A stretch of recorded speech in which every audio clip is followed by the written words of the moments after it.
Joe in real life. So I'm showing you the culprit movement today, the tib raises, and I'm doing them as kind of a giant drop set, just kind of experimenting. Starting at 25 pounds, then 20, then 15, just burning it out, just completely burning my tib out. And the reason I believe this is the culprit is because even though I'm moving it pretty much straight up and down, although on the last set with the 15s I do circles, it often moves my ankle into position as the muscles fatigue. And well, those positions are not strong. I mean, at risk of stating the obvious, they're that fatigue safety net that it drops into is not a great place for my ankle. Now, okay, fair enough, right? You might be thinking like, hey, maybe you should stop doing them, you know? But the problem with that is that they're really working. It's just, I get zapped from time to time, you know? And I really feel like I have to stick with this.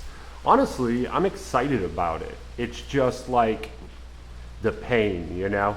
And that's a really slippery slope. I did a little yoga before I did this today. And I also had some pain in some intermediate yoga positions. And like yogis, like serious yogis, have a really interesting relationship with pain. In that certainly you want to avoid it, you know, especially sharp pain that's indicative of tissue damage, not coming tissue damage, but tissue damage happening on the spot. But also the yogi will explore the pain. We'll try to figure out the borders of it, the boundaries, a little prodding here and there, and definitely like a little indulging it, you know, especially in a real sticky, crunchy, bad position. You know, you really want to get intimate knowledge of it. And anyway, I was a fairly serious yogi. And I often carry that attitude into weightlifting, whether I mean to or not. And let's be real, I'm probably only doing it intentionally half of the time.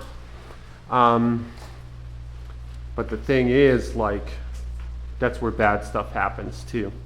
You know, I remember a story of David Garouge with Patabi Joyce in Ashtanga Yoga, and he fried his right shoulder and went to his teacher to see what he could do about practice, because in Ashtanga Yoga you do a lot of chaturangas. It's essentially a push-up flow, you know? And he remembers being stunned because his teacher was actually excited. He was like, oh, so good, you've hurt your shoulder, you know? Just do the movement anyway to the best of your ability, and soon enough you'll hurt the other shoulder. And then when you heal, you'll have two new good shoulders. And like from an exercise physiology rehab standpoint, that's incredibly bad advice, right? And David's no fool. I mean, David knew that. But from the yoga perspective, we're not doing this to have the best shoulders in the world. We're doing this to gain knowledge of self, you know? And to some extent I do that in weightlifting, right? Like I have no fantasies about being some great weightlifter, but what I do wish is to have an in-time awareness of my body, every moment of every day, you know?